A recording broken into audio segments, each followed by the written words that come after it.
Hi, I'm Patricia Skalka, author of the Dave Kubiak Door County Mysteries, and you're listening to the Cook Memorial Public Library podcast.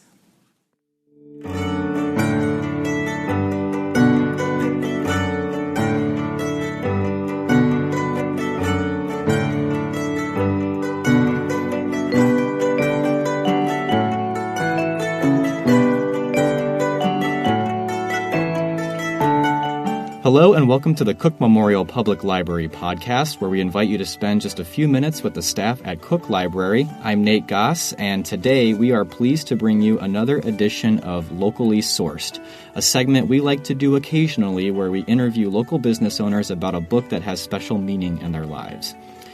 Today we have Paul Patricelli from GRIL, a brand new restaurant opened up May 17th in the Mundelein area of our library district. I could tell you a little bit about GRIL, but I actually thought it would be better to get started and have Paul tell us a little bit about the absolutely delicious idea behind this restaurant. So, Paul, first of all, welcome to the podcast. Thank you very much. Do you want to just maybe real quickly, what is GRIL as a restaurant? GRIL, we provide gourmet grilled cheese sandwiches, sides, and desserts. Everything is locally sourced, all natural, organic. I work with a lot of local entrepreneurs to source the products, and that is really the passion of the business, is to not just give back to the community and serve the community, but also support other small business owners and such. That's great. And so the real idea here is grilled cheese. Right. So GRIL is a company. The GRIL is actually an acronym, which a lot of people don't, and I don't type it that way, but I usually get the question. We should mention it's GRIL with one L. One L, right. So GRIL, but GRIL. So it stands for gratitude, respect, integrity, and local. So I, early on, forming the company, said those are our four pillars that we will always make decisions and how we approach people and how we act. And it just kind of keeps us focused on why we're doing what we do. So I've said before that GRIL as a business could be any kind of sandwich. Now, grilled cheese is a lot of fun, don't get me wrong, and that was kind of logical. Who doesn't love grilled cheese? Right, and we're finding that out. It's such a simple thing. So, but that, as far as the concept, that's really where my passion lies, is just to get people in the community to know there are these entrepreneurs, putting their tails on the line every day for these products and services, and we all got to stick together because we're all neighbors, and that's sort of where we focus. I guess the question that I think a lot of people might be wondering is why grilled cheese? Where did that come from, that idea? So the end of 2015, around the holidays, we were just in a friend's house, another couple, and they're kind of foodies. We like to go to different restaurants, not out a lot, but, just kind of like drive-ins, diners, and dives, right? And Guy Fieri's one of my idols, right? So, and the husband likes to barbecue and smoke meats, and he was referencing this empty restaurant. It would be great. And then, anyways, one thing led to another, and we just started talking about food trucks. And then the wife said, "Oh, you make great grilled cheese sandwiches, Paul." And I would just have fun with it. Put out a little buffet, and people could choose which ones. I didn't think it was any big deal, but it's more than what I guess people grew up with. Right? Well, when you look at the menu, it almost has an experimental fun to it. Like this is grilled cheese unlike anything you've heard of. And that was kind of they grew up with this deep fried grilled cheese in Nebraska or somewhere, and I said, well, let's have some fun with that one. And I barely deep fry anything in my whole entire life, so that was but that was kind of the fun way that it got started. And I said, I dove into looking into this food truck thing, which is obviously a big phenomenon, and it's a legitimate business in the country. In the city, it's very popular, but what I quickly learned over the first few months is, it's first of all, it's a lot more expensive than people think to get do that a food started. truck. Yeah. And it's just it's a little restrictive. We do live where there's 4 seasons, or maybe just 2, right? Oh, that's true. Yeah. It's winter and construction or whatever it is. But I started with developing these sandwiches and feeding all my friends for free, which was fun. But probably this time last summer, I started to say, whether it's a food truck or a restaurant or whatever it is, I got to start making some money and go to people that don't know me.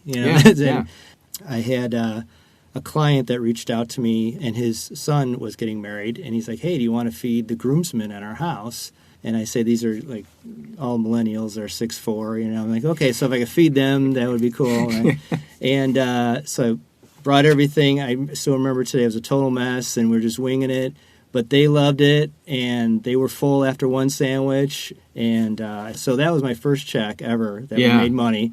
I still have a copy of it up on my wall. I said, there might be something here where people just thought it was fun for me to bring everything and cook right in front of them. So, it started as what I call on-site cooking, a cooking experience, or catering as a general. Sure. So you guys have actually, even though the restaurant just opened up, you've been catering for a long time. We've been for about a year or so, out of the house.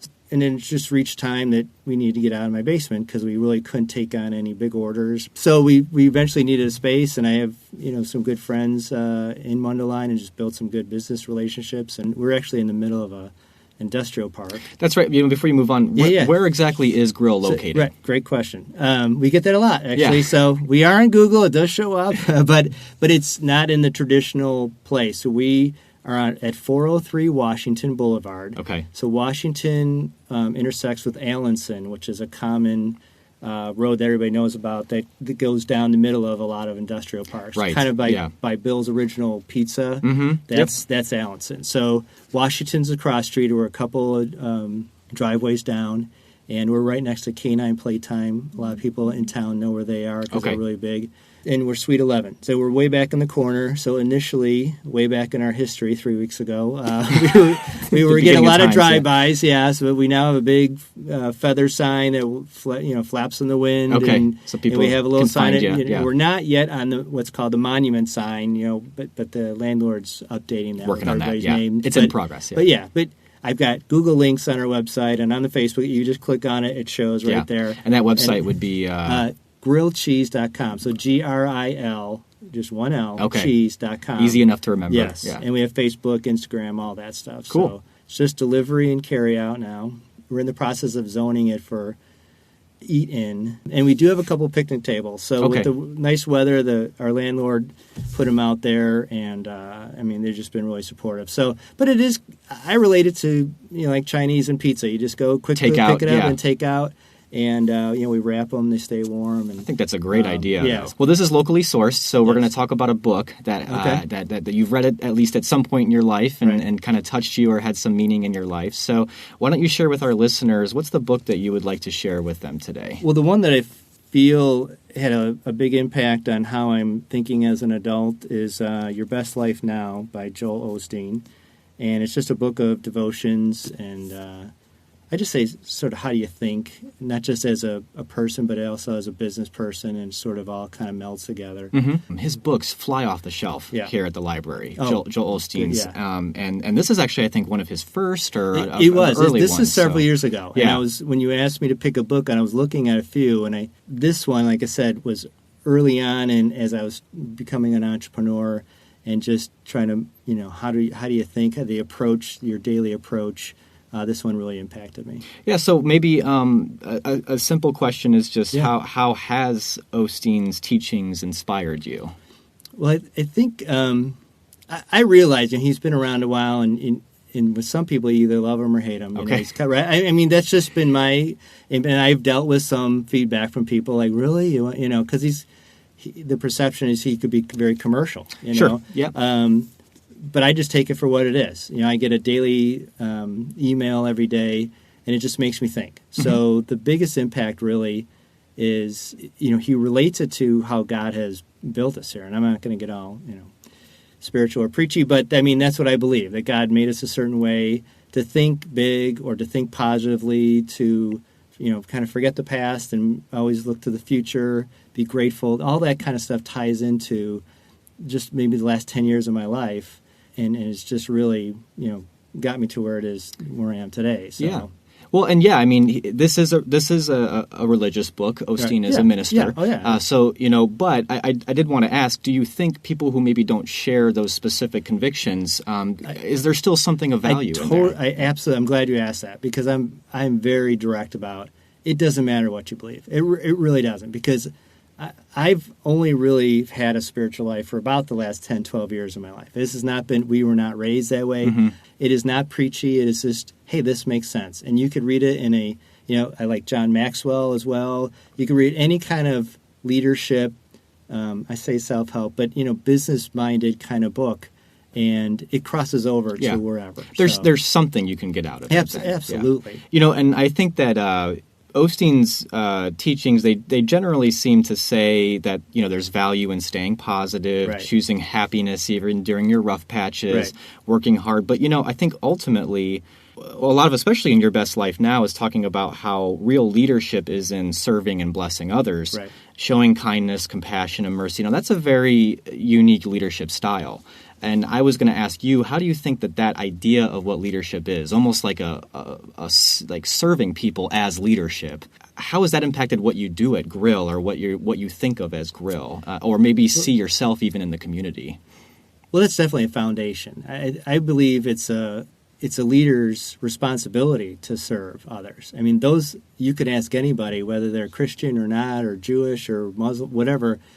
A servant leader really makes an impact on people, because if I'm here putting you first, Nate, and that's going to fill you up and go, hey, Paul is looking out for me as a teammate, right? Mm-hmm. And then you in turn are probably going to do that to someone else, kind of a pay it forward deal. So if I pour into other people first, everybody wins with that. And that's got to be sincere too. I mean, we all can look through people that are not as transparent. Yeah, right, absolutely. So I think that's when it comes naturally, those are the true leaders.